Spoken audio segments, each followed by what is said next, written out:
Dans une salle d'audience construite sur la vérité, l'arrogance a pris la barre. Quand le fils d'un milliardaire a regardé un juge dans les yeux et a dit « Je te possède », le monde a cessé de respirer. Mais ce qu'il ne savait pas, c'est que ces paroles venaient de signer sa propre chute.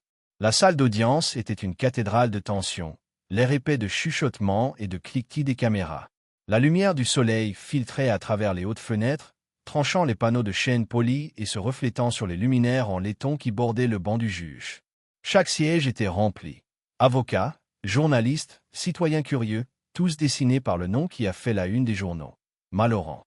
Au centre de tout cela se trouvait Céleste Malauran, le fils du milliardaire dont le nom de famille seul pouvait faire plier les conseils municipaux et faire taire tous les organes de presse. Il s'est allongé sur sa chaise comme si la salle d'audience était un salon à cocktail, ses doigts ornés de pierres précieuses qui brillaient sous les lumières fluorescentes. Quand il a finalement parlé, ses paroles portaient un venin tranquille, il ne lui a dit que son autorité. C'était une performance destinée non seulement à défier, mais à humilier. Le juge Frank Caprio, qui avait présidé des centaines d'affaires, a senti une immobilité rare le traverser. L'insulte n'était rien comparé à ce qui s'attardait en dessous, la croyance que la justice elle-même était achetable, que le poids de la vérité pouvait être compensé par la richesse.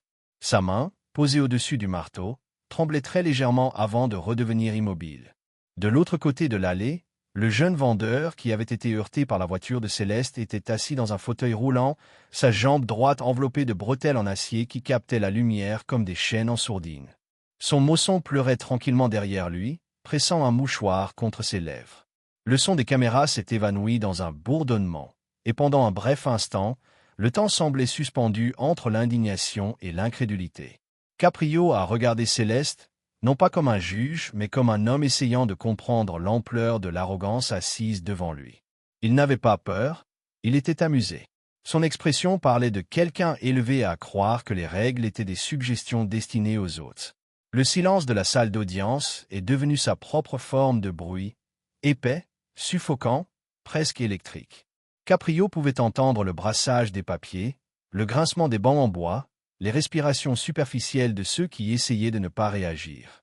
Les journalistes se sont penchés en avant, les stylos figés dans les airs, sachant qu'ils venaient d'assister au genre de moment qui transforme les procès en histoire.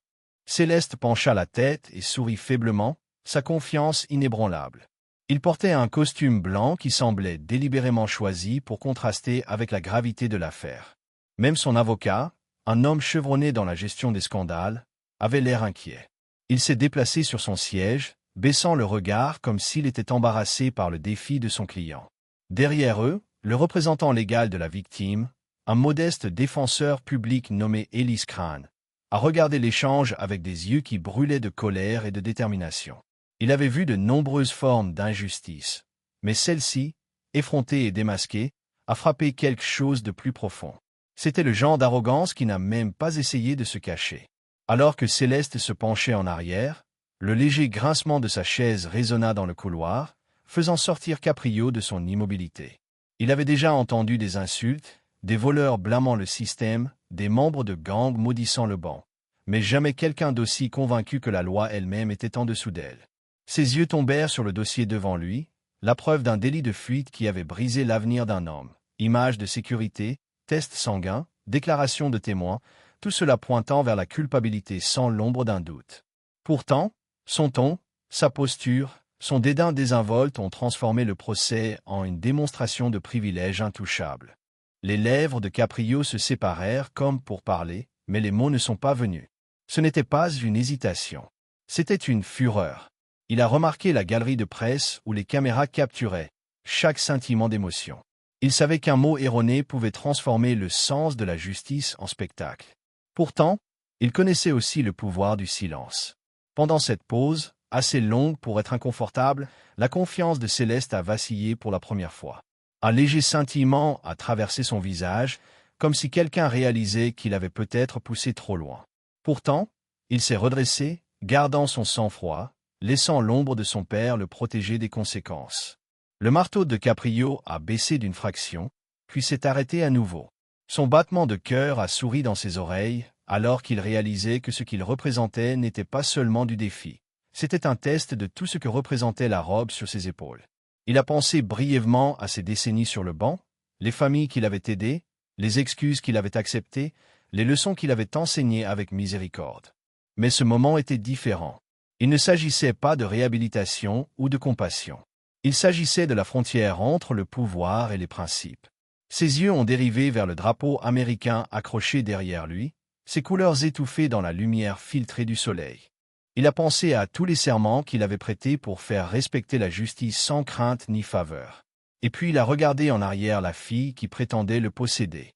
Ses paroles étaient toujours suspendues dans l'air, invisibles mais lourdes, comme si elles défiaient ce serment même de tenir bon. La respiration tranquille de la victime remplissait le silence, un son fragile contre l'écho de marbre de la pièce. Ses yeux brillaient d'humiliation, mais derrière eux brûlait autre chose, un plaidoyer pour que quelqu'un, n'importe qui, prouve que le système avait toujours un pot. Caprio inhalait profondément, l'odeur du vernis et du vieux papier le plongeant dans le présent.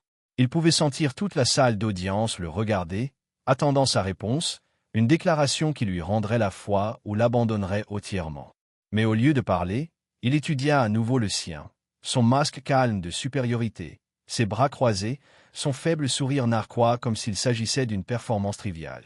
Les journalistes ont chuchoté entre eux, les stylos se grattant à la hâte comme s'ils ne pouvaient pas croire ce dont ils venaient d'être témoins. Certains ont décrit le moment comme cinématographique, d'autres comme terrifiant.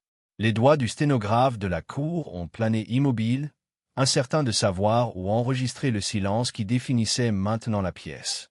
La voix de Caprio, quand elle est finalement arrivée, était mesurée mais faible, portant le poids de l'incrédulité que de la colère.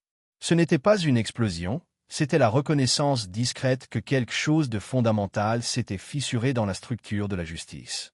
Ses yeux n'ont pas quitté les siens, et bien qu'il n'ait rien dit pour les caméras, son regard seul semblait demander où il croyait vraiment à ses paroles ou appréciait simplement leur écho. Le moment s'étira, tendu et ininterrompu, jusqu'à ce que même Céleste semble en ressentir la gravité. Son sourire narquois faiblit très légèrement, sa confiance s'assombrit sous le calme d'un homme qui refusait d'être provoqué. Le marteau, lourd de sens, reposait dans la main de Caprio, suspendu entre l'ordre et le chaos. Autour d'eux, la salle d'audience semblait retenir son souffle. Et dans ce silence, quelque chose a changé, non pas en mots, mais en comprenant que ce qui venait de se passer était plus que de l'arrogance. C'était une déclaration ouverte de guerre contre l'équité elle-même.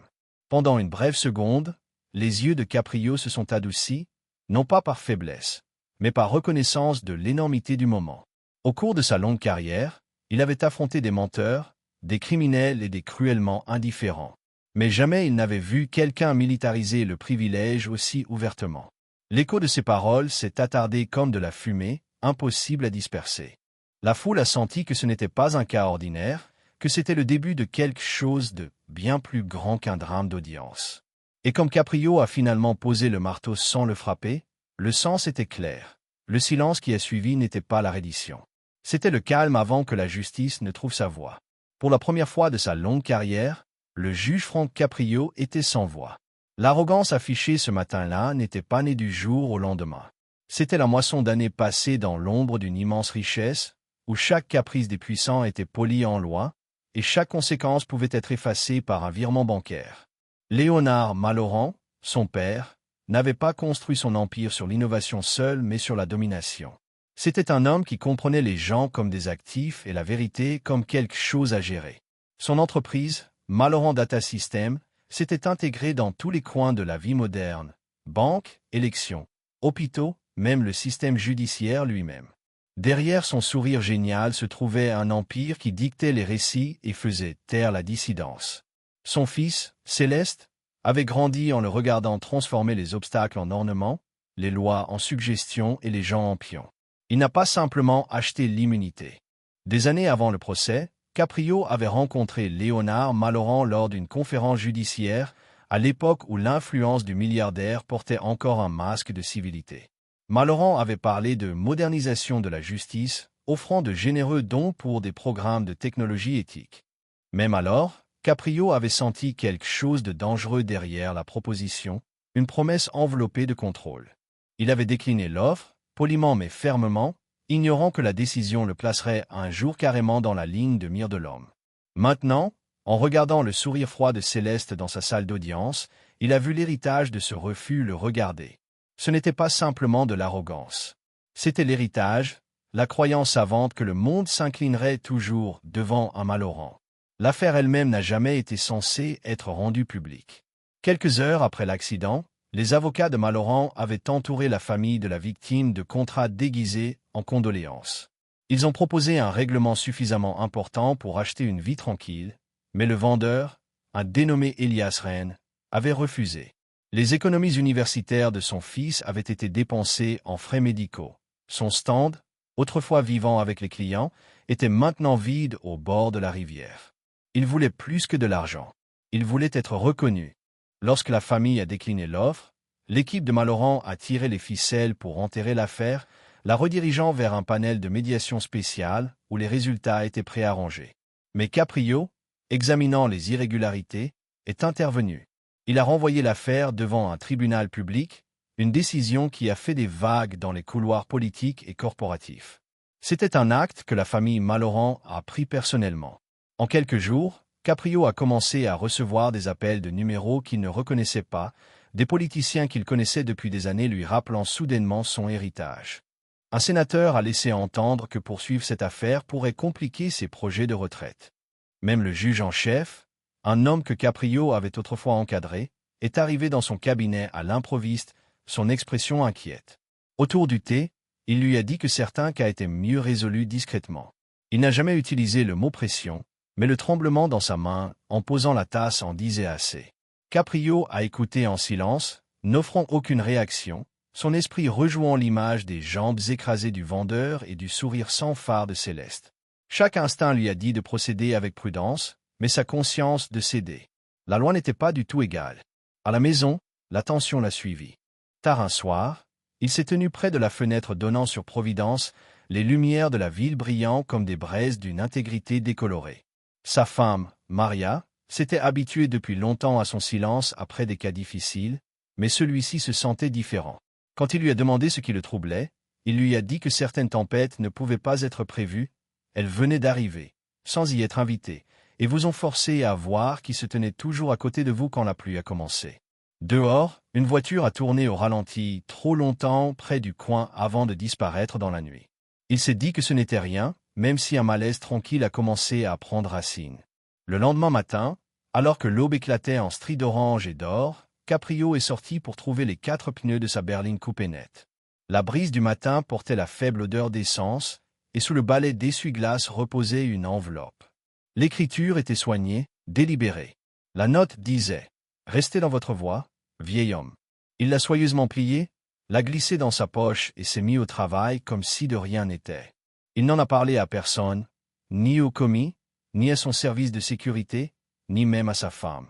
Certaines batailles se sont déroulées à la lumière du jour, d'autres ont exigé le silence jusqu'au bon moment pour riposter. À l'intérieur du palais de justice, des chuchotements se sont répandus. Le personnel a remarqué de nouveaux visages dans la galerie. Des hommes en costume sur mesure qui ne prenaient jamais de notes, des femmes faisant semblant de vérifier leur téléphone tout en photographiant discrètement les documents de l'affaire. Tout le palais de justice semblait retenir son souffle. Chaque conversation dans le couloir s'est interrompue lorsque Caprio est passé, chaque œil s'est détourné discrètement.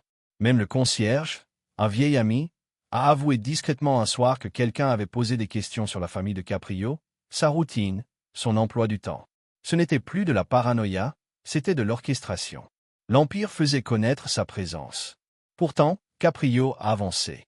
Chaque nuit, il s'est penché sur l'épreuve lui-même, refusant toute assistance extérieure, son bureau éclairé par la même lampe en laiton usé qu'il avait vu traverser des décennies d'épreuves. Les photographies étaient brutales, le chariot de fruits mutilé, le trottoir brisé, la traînée de sang qui menait au caniveau. Il a imaginé le son de ce moment, l'impact de la richesse s'écraser sur une vie qui n'avait rien pour la protéger que la décence. Chaque image l'a ancré dans son but. Il ne se souciait pas de son nom de famille ou de la portée de son père, il se souciait de la promesse que le marteau symbolisait. Pourtant, sous sa détermination, un malaise persistait, une conscience qu'il marchait sur une ligne tracée par des mains bien plus puissantes que les siennes. À son insu, tout le monde dans la machinerie d'influence n'a pas servi les Malorant volontairement. Quelque part dans le dense réseau de corruption, Un observateur avait commencé à collecter des fragments, courriels, virements électroniques, journaux d'appel. Le nom de l'homme n'apparaissait nulle part dans les dossiers de Caprio, mais son silence avait un but. Depuis un bureau sombre à travers la ville, cet allié caché a regardé Caprio se tenir seul contre un empire. Il savait que la portée des Malorans s'étendait aux rédactions et aux forces de l'ordre, mais il savait aussi quelque chose qu'il ne savait pas, que chaque empire finit par sous-estimer le seul qui croit toujours en la vérité. De retour dans la salle d'audience, Céleste a continué à jouer son rôle comme si la justice n'était que sa production scénique. Sa posture est restée équilibrée, son sourire narquois ininterrompu. Léonard Maloran ne l'a pas laissé assister à la plupart des audiences. Ses avocats ont parlé, son argent a convaincu. Mais Caprio a remarqué à quel point ils évitaient le contact visuel, à quel point leur confiance faiblissait chaque fois que des preuves étaient lues à haute voix.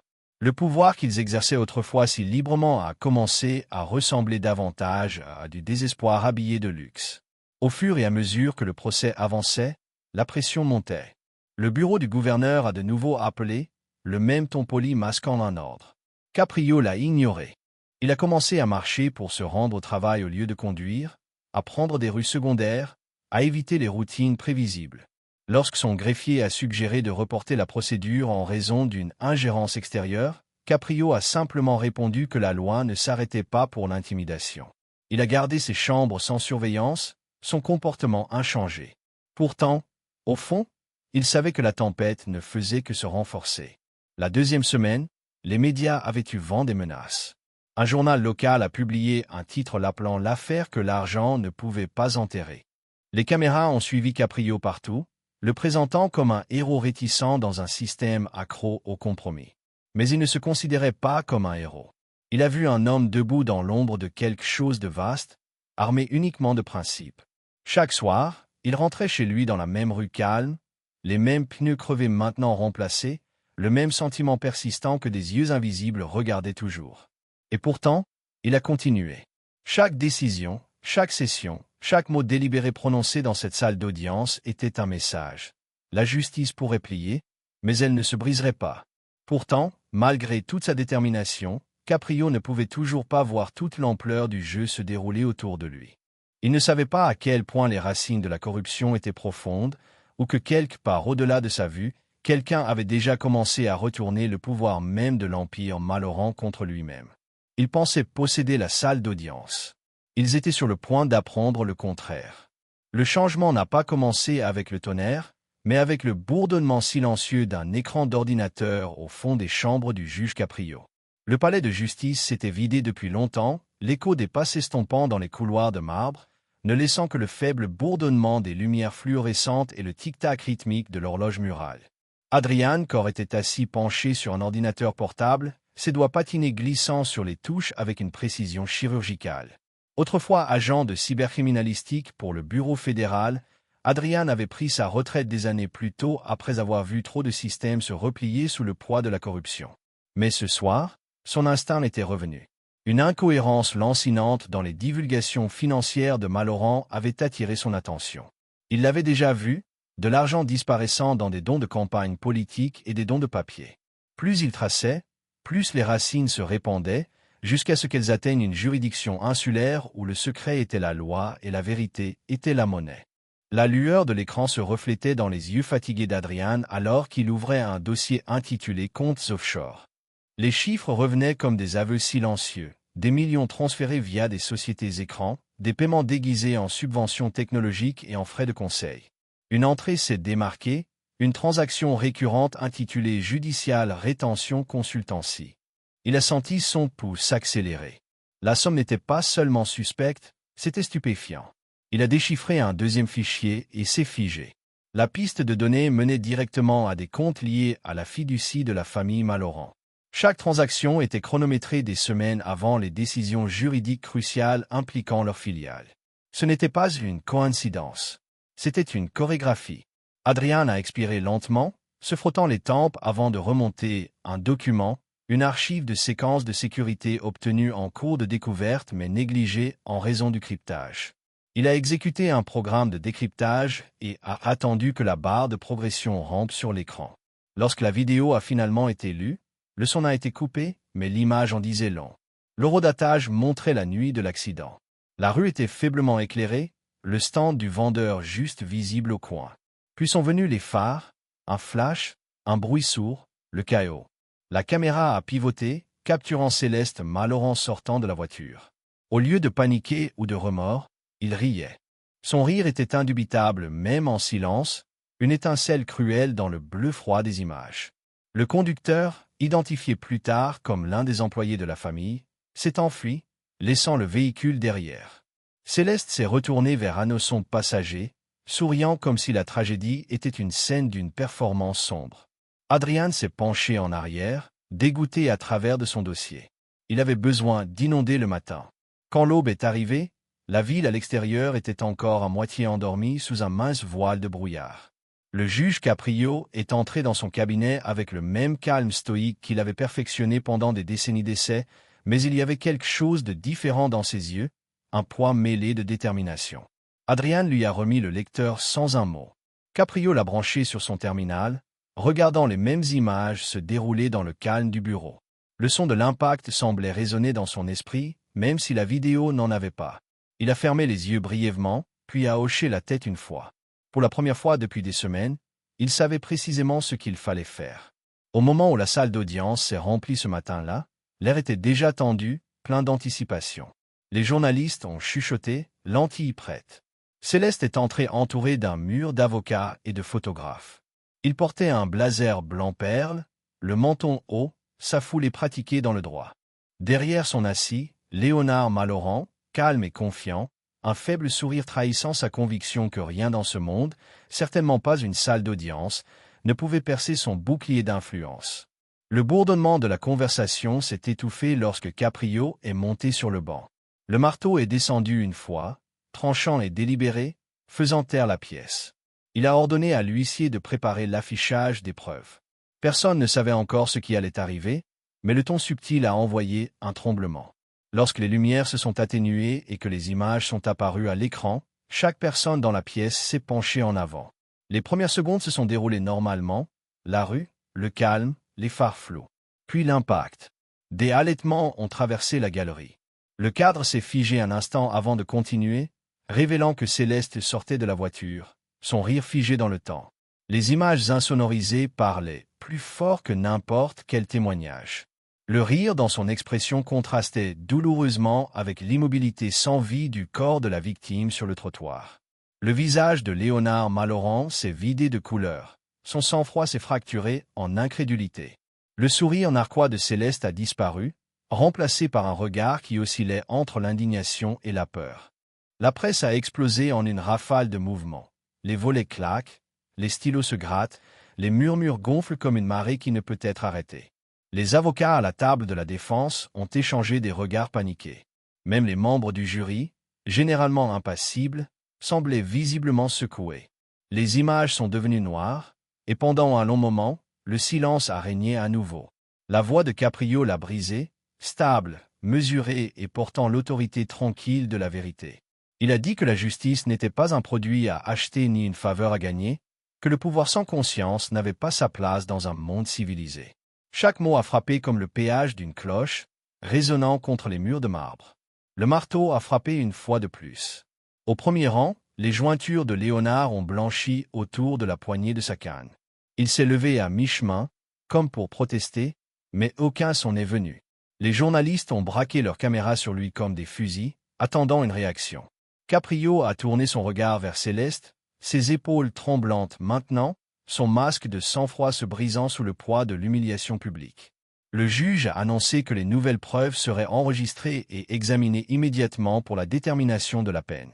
Mais juste au moment où il se préparait à finaliser le verdict, un maréchal en uniforme est rapidement monté sur le banc et a chuchoté quelque chose qui a serré le front de Caprio. Les yeux du juge ont vacillé d'incrédulité, puis de compréhension froide. Le message du maréchal s'est répandu comme un courant électrique dans la chambre. Le bureau du procureur de l'État venait de déposer une requête d'urgence pour saisir la juridiction sur l'affaire. C'était une intervention sans précédent, juridiquement discutable mais soutenue par des signatures de noms puissants, des noms qui remontaient directement au cercle de Malauran. L'implication était claire. L'Empire ripostait, tirant parti de sa dernière arme, l'influence enveloppée de l'égalité. La pièce a de nouveau éclaté, cette fois avec confusion et fureur. Le marteau de Caprio a martelé le bruit, mais même lui savait que le contrôle glissait. La même machine à laquelle il avait fait confiance toute sa vie se retournait contre lui. Alors que les gardes escortaient le lecteur de preuves jusqu'au coffre-fort sécurisé, les journalistes ont crié des questions. Céleste, maintenant visiblement pâle, s'est tourné vers ses fatachis pour avoir de l'assurance, mais Léonard est resté figé, sa confiance s'érodant sous les yeux d'une nation qui venait d'être témoin de la vérité. Dehors, les chaînes d'information ont interrompu les émissions avec des gros titres. À l'intérieur, le juge s'est penché en avant, parlant tranquillement à Adrian. Ils savaient tous les deux ce que cela signifiait, le système lui-même était assiégé, et l'affaire était devenue bien plus vaste qu'un seul verdict. Pour la première fois, le pouvoir de la vérité avait brisé l'armure de la richesse. Pourtant, alors que Caprio regardait de l'autre côté de la salle d'audience, l'accusé tremblant, les jurés stupéfaits, la presse provocante, il comprit que la révélation n'était que la première étape. La vraie bataille ne faisait que commencer, une bataille qui mettrait à l'épreuve non seulement la loi, mais l'intégrité de chaque personne jurée de la respecter. Et alors qu'il se levait du banc, le son de la dernière frappe du marteau portait le poids d'une promesse tacite mais indubitable. L'affaire n'était pas terminée, elle était sur le point d'exploser. Le palais de justice ne ressemblait plus à un bâtiment, il était devenu une scène où le regard du monde convergeait. Dès les premières heures du matin, les marches à l'extérieur étaient inondées de manifestants, de journalistes et de spectateurs curieux. Des panneaux en carton ondulaient au-dessus d'une mer agitée de visages, des slogans peints en lettres audacieuses exigeant la vérité, la responsabilité et la fin de la corruption. Le vent portait le chant de centaines, des voix unifiées par l'incrédulité et la fureur, résonnant sur les murs de pierre qui avaient été témoins de trop d'injustices calmes. Chaque média avait garé sa camionnette satellite à proximité. Chaque objectif de caméra était placé sur l'entrée en marbre comme si la justice elle-même était sur le point d'entrer dans la lumière. À l'intérieur, l'air vibrait avec la même intensité. Les greffiers murmuraient nerveusement, les agents de sécurité resserraient leur emprise sur les radios et les journalistes agrippaient leurs microphones comme s'ils s'accrochaient à l'histoire. La nation s'était branchée, des millions de personnes regardaient en direct, attendant de voir où sa justice pouvait encore triompher contre le pouvoir. Le juge Caprio était assis dans son cabinet quelques instants avant le début de l'audience finale.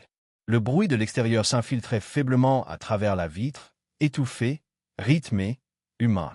Sur son bureau gisait le même dossier qu'il portait depuis le début, les bords usés et marqués de notes. Il l'ouvrit une dernière fois, ses yeux scrutant les noms, les dates et les preuves qui avaient amené l'Empire Maloran à ce point de rupture. Il pensa aux menaces, aux pneus crevés, aux tentatives de le discréditer. Il pensa aux nuits blanches, où même sa condamnation s'était sentie fragile. Mais plus que tout, il pensa à Elias Rehn, le vendeur dont la dignité tranquille avait déclenché le combat. L'image de cet homme assis dans son fauteuil roulant, attendant patiemment que la loi se souvienne de lui, garda Caprio dans le couloir où il était escorté. En entrant dans la salle d'audience, la foule s'est tue, non pas par peur, mais par révérence. Le marteau est descendu une fois, vif comme un battement de cœur, marquant le début de la fin. Les représentants du procureur de l'État étaient assis rigides au premier rang, leurs costumes raffinés incapables de cacher l'inconfort en dessous. Ils étaient intervenus des semaines plus tôt pour mettre fin à l'affaire, revendiquant une juridiction procédurale. Mais la pression de l'indignation nationale avait épluché leur vernis d'autorité, exposant la pourriture en dessous. Les journalistes d'investigation avaient découvert des dons provenant de comptes liés à Maloran, de l'argent déguisé en soutien à la campagne, mais chronométré trop précisément pour être une coïncidence. Sous assignation, le procureur général lui-même avait été contraint de comparaître, le visage dessiné et pâle sous les dures lumières de la salle d'audience. Caprio a exigé un témoignage sous serment, son ton calme mais inébranlable. L'avocat a admis que son bureau avait reçu des contributions, insistant qu'il s'agissait de gestes politiques standards. La salle éclata soudainement avec des caméras pour justifier chaque tentative de corruption. Le système était obligé de se pencher sur son propre reflet, et il n'aimait pas ce qu'il voyait. Dehors, les chants devenaient plus forts. La place était maintenant une marée vivante de gens, familles, étudiants, vétérans, même OTC juges, tenant des pancartes indiquant personne au-dessus de la loi et la vérité n'a pas de prix. Des hélicoptères tournaient au-dessus de leur tête, leurs ombres glissant sur la façade du palais de justice comme des fantômes agités. Caprio a appelé au silence une fois de plus, son marteau résonnant comme un battement de tambour de contrôle. Puis il a commencé à lire le verdict. Sa voix, bien que calme, a traversé la chambre avec le poids des siècles. Il a déclaré que les preuves étaient irréfutables. Céleste Malauran, accusée de mise en danger imprudente et d'entrave à la justice, a été reconnue coupable de tous les chefs d'accusation. Son père, Léonard Malauran, d'ingérence judiciaire et de corruption. Au fur et à mesure que ces paroles se déroulaient, la salle d'audience est devenue immobile, totalement immobile, comme si le monde s'était arrêté pour écouter la justice respirer à nouveau. Céleste était assise immobile, son sang-froid jadis parfait s'est brisé. L'arrogance qui avait défini le sien depuis le début avait disparu, remplacée par une incrédulité vacante. Son fatachis a essayé de se lever mais a faibli, son visage vidé de la couleur que le pouvoir fournissait. Pour un homme habitué à contrôler les résultats, cette perte était inconcevable. Les avocats de Malauran ont baissé les yeux, leur carrière se dissolvant en temps réel sous les yeux sensillés des caméras. Le son du stylo grattant contre le papier a rempli le silence alors que les greffiers enregistraient chaque mot, leurs mains tremblantes. Caprio n'a pas souri. Il n'y avait pas de triomphe sur son visage, pas de gants, pas de satisfaction dans la chute des géants. Il n'y avait que gravité, une reconnaissance tranquille que la justice, quand elle arrive enfin soulagement. Il a tourné son regard vers le fond de la salle d'audience, où Elias Rennes était assis à côté de son avocat, les mains tremblantes alors qu'il essayait de stabiliser le stylo planant au-dessus du chèque de restitution. Ses yeux brillaient, non pas de cupidité mais d'incrédulité qu'après tant d'humiliation, la loi s'était souvenue de lui. Caprio a parlé doucement, sa voix s'abaissant comme si elle était destinée uniquement aux gens qui croyaient toujours en l'équité. La justice, a-t-il dit, n'était jamais une question de vengeance, il s'agissait de se souvenir pour qui la loi avait été écrite. Les mots ont coulé dans l'air, simples mais éternels, coupant le bruit et l'émotion. Pendant un instant, la nation elle-même a semblé expirer. Puis, comme une étincelle qui s'enflamme, la salle a éclaté d'applaudissements. Le son ne ressemblait à rien de ce que l'ancien palais de justice avait jamais connu. Il a traversé la chambre, les salles de marbre, les écrans de télévision des salons et des cafés, à travers le pays. Les applaudissements n'étaient pas seulement pour le verdict, c'était pour l'idée que la vérité pouvait toujours l'emporter, même en infériorité numérique.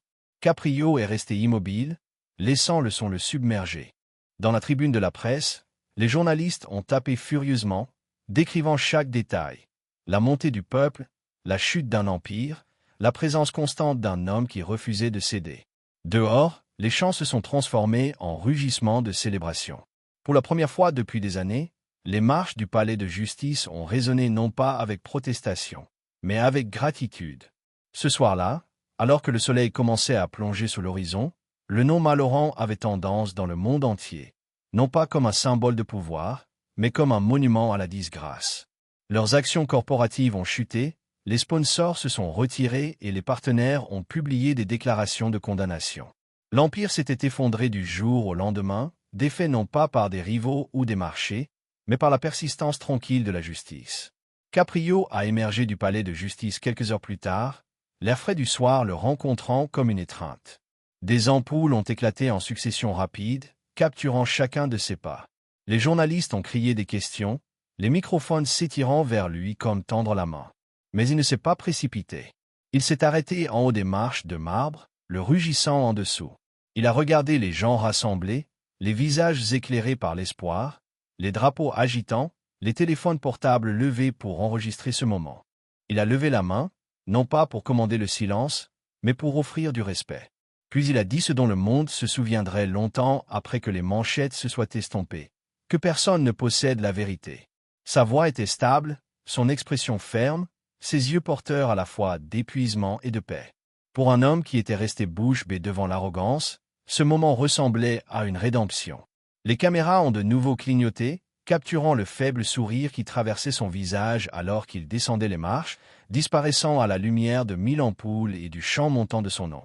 Plus tard, dans les foyers à travers le pays, les familles se sont assises ensemble pour regarder la rediffusion. Les enfants ont demandé à leurs parents pourquoi tout le monde applaudissait, et les parents ont répondu avec des mots qu'ils n'avaient pas prononcés depuis des années. Que parfois, les bonnes gagnent toujours. L'histoire s'est répandue à travers les continents, sous-titrée et traduite, discutée dans les salles de classe, les salles d'audience et les salles de conférence. Et quelque part dans un appartement calme, Elias Rehn a placé le chèque signé sur sa table de cuisine, à côté d'une photo de son ancien étal de fruits, et a chuchoté que la justice, enfin, s'était souvenue de lui. Dehors, les lumières de la ville scintillaient contre le ciel sombre, le palais de justice debout au centre comme une balise nouvellement rallumée. Pour Frank Caprio, il n'y aurait pas de défilé, pas de médaille, pas de monument. Seule la connaissance que pendant un jour, la vérité avait prévalu et que le silence, une fois brisé, pouvait encore secouer les puissants. Il est entré dans la nuit sans entourage ni fanfare, les acclamations s'estompant derrière lui, le poids de la robe se levant enfin de ses épaules. Le monde se souviendrait de ses paroles, non pas parce qu'elles étaient fortes, mais parce qu'elles étaient vraies. Si vous croyez que la justice compte toujours, partagez cette histoire, parce que le silence ne l'emporte que lorsque nous cessons de parler.